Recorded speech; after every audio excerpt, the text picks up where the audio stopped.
Pourquoi? Ah oui, pourquoi il y a des tons et des demi-tons? Ouais, c'est vrai que c'est un langage un peu barbare. Ton et demi-ton, en fait, ça vient surtout en fait, de la musique globale, parce que en fait, on réfléchit par ton et demi-ton, notamment parce que ça vient du processus de l'histoire de l'harmonie, hein. Donc je développe ça correctement lors du processus d'apprentissage des gammes, puisqu'en fait, j'ai fait un cercle de l'harmonie qui nous permet de nous repérer avec un rond qui tourne au milieu, avec les notes. Et en fait, j'ai envie de dire, c'est l'histoire de la musique. Pourquoi on parle français et qu'on met un CCDI pour faire français, vous voyez? Ben, c'est une histoire de la langue française. Et ben, de la même manière, il y a l'histoire, on ne va pas rentrer dedans, mais l'histoire de la musique qui a été notée petit à petit avec des points de repère au départ. Et puis en fait, ça ne fait que quelques siècles que c'est à peu près carré. Entre deux cases, nous, on a un demi-ton sur une guitare. Voilà. C'est ce qu'on franchit. On peut faire des quarts de ton en faisant des tirés et rejoindre que la moitié de la note.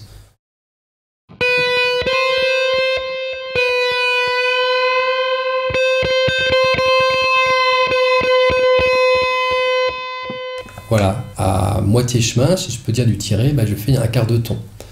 Quart de ton qui va nous servir pour la musique orientale ou le blues, puisque en fait le blues est plutôt un esprit basé sur le quart de ton, plutôt de rejoindre les notes, qui est un phénomène plus happy, hein, plus enjoué. Et alors que le blues est fait pour George et le blues, hein. J'en parle justement aussi dans cette méthode, dans ma méthode que je propose à comprendre le blues justement d'une autre manière avec les vrais artistes qui ont développé le blues, principalement Black Soul américaine, et les Noirs américains qui étaient issus de l'esclavagisme. Donc en fait, aujourd'hui, le résultat historique là aussi, c'est un mélange que dès qu'on va avoir le blues, il y a le happy blues, il y a le Chicago blues, il y a le ragtime, il y a beaucoup de blues différents. Donc ce qu'il faut bien voir, c'est à quoi correspond donc le blues dont on parle. Mais si on parle d'un blues original, en général, donc le blues est constitué donc avant toute chose de notes en quart de ton qui rejoignent difficilement la note d'au-dessus, puisque c'est ça le blues, c'est jamais on atteint le bonheur, on va dire. Donc c'est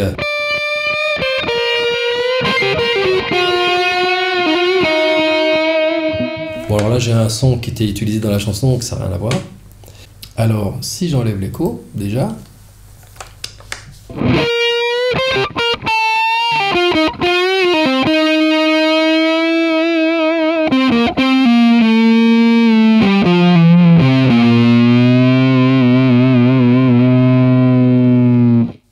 Voilà, si on avait un piano derrière, on verrait des notes un peu fausses. Évidemment, sur la note bleue, d'autant plus. Mais déjà, simplement, là, je suis resté en mi bémol majeur. Et vraiment, j'ai l'esprit blues.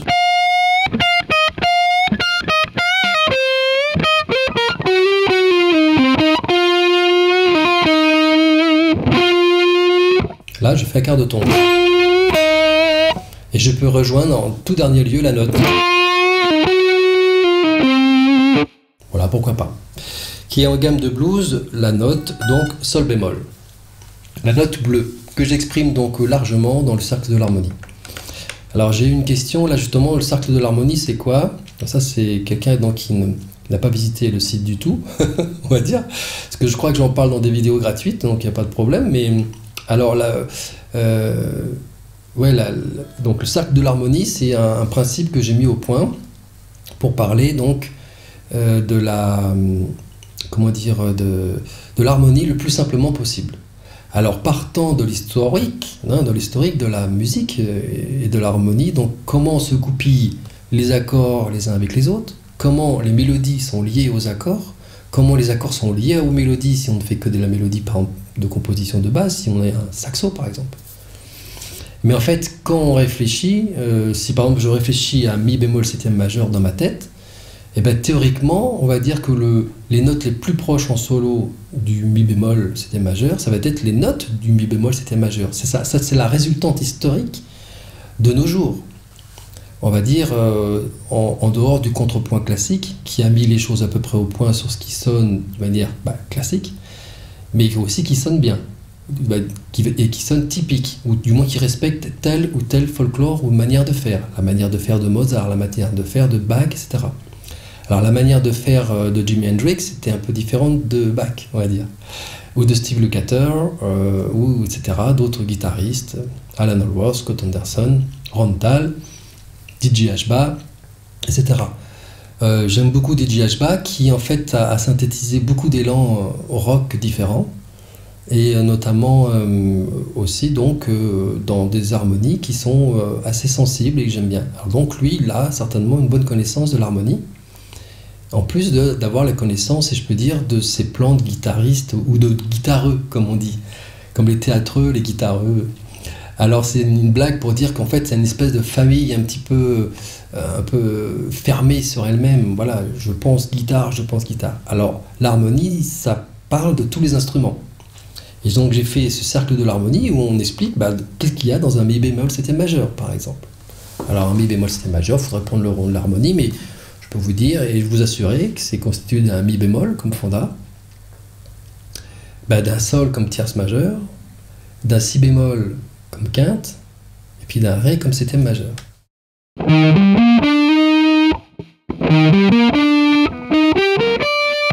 Voilà, ça c'est un mi bémol septième majeur, issu d'une triade plus une septième majeure. Alors, de quoi est constitué tout ça? Donc ça, on le voit dans le cercle de l'harmonie, donc dans la méthode que je propose sur ce site. Et d'ailleurs, c'est une méthode que j'ai mis au point et à travers les cours quand j'étais jeune que j'ai suivi, puisqu'en premier autodidacte, puis ensuite j'ai été voir à partir de 18 ans où je pouvais me payer mes cours parce que j'étais issu d'un milieu assez pauvre, donc je ne pouvais pas aller facilement aux cours quand j'étais petit, comme on dit. Et puis c'était pas la même époque qu'aujourd'hui, où il y a un peu plus de facilité, bien que. En tout cas, j'ai appris donc avec des profs ce qu'était l'harmonie, les accords, et j'ai essayé de synthétiser avec différentes méthodes qui existaient, quelque chose qui simplifie au maximum, et donc j'ai tellement simplifié que j'en ai fait une espèce de diagramme, là, voilà, qui tourne avec les notes qui tournent, qui respecte l'harmonie classique, jazz, pop, rock, chanson, variété, et tout ce qu'on veut, et même des aspects folkloriques, puisqu'on voit même les gammes mineures mélodiques dièse 4, par exemple, ou mineures harmoniques dièse 4, qui sont issues du folklore russe ou oriental. Je vais en donner un exemple, si on était en mi bémol, puisque on parle en mi bémol dans cette chanson, et dans cette vidéo, aujourd'hui, allez voilà, c'est la vidéo du mi bémol. Alors le Do, mineur mélodique dièse 4, ça fait ça.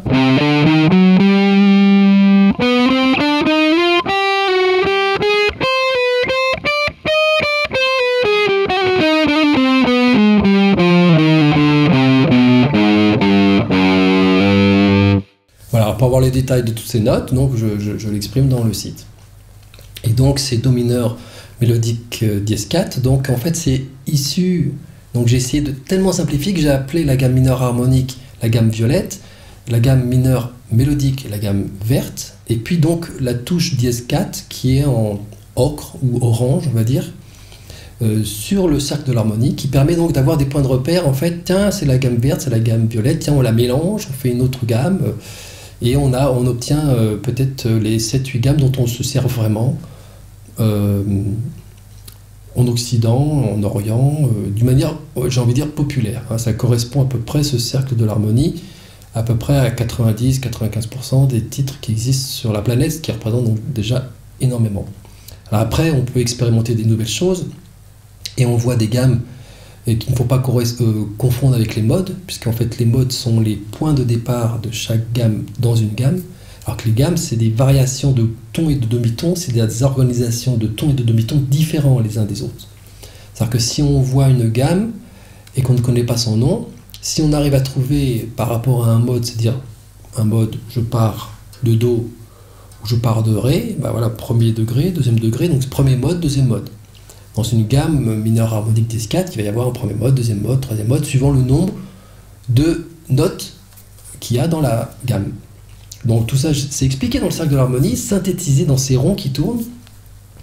Et après, évidemment, je l'explique plus en détail. Mais le principe, c'est celui-là, essayer de simplifier pour mieux comprendre, mettre des couleurs pour mieux se repérer, et puis ensuite voir que les chromatismes qui donnent naissance à des gammes à 8 notes, comme la gamme majeure, avec la note blues en plus, ça va faire une gamme à 8 notes. je vais faire en Do majeur. Si je rajoute la note bleue, qui est à mi bémol, ça me fait un 8 notes. Donc j'explique tout ça aussi, qu'il y a la note bleue, orange, jaune, verte, violette, etc. Donc tout ça, c'est pour illustrer en fait et simplifier à l'extrême les gammes qui ont besoin après d'être évidemment mis sous forme d'exercices concrets et d'appliquer ça. Donc évidemment dans nos compos, dans nos titres qu'on reprend, dans les solos qu'on cherche à imiter. Si on imite par exemple Pink Floyd, David Gilmour, donc ce guitariste excellent, qui est beaucoup plus précis qu'il n'y paraît, et qui est très très inspiré, laisse beaucoup d'air dans ses solos, bref, Pink Floyd quoi, et ben on sera surpris de voir qu'il a quand même beaucoup de connaissances, et qu'il ne fait pas qu'une pentatonic blues, et puis basta. Il a une connaissance de ce qu'est une neuvième, des accords plus sensibles, on va dire, et non pas à confondre avec la note sensible qui est issue du contrepoint classique, mais ce que je veux dire, c'est qu'il l'exprime de manière sensible, il l'exprime avec un feeling particulier. Donc, en fait, il a effectivement une connaissance de l'harmonie, et donc dans ce cercle de l'harmonie, j'en parle largement. Alors voilà, donc de cette chanson jusqu'à le cercle de l'harmonie, il n'y a qu'un pas, on va dire.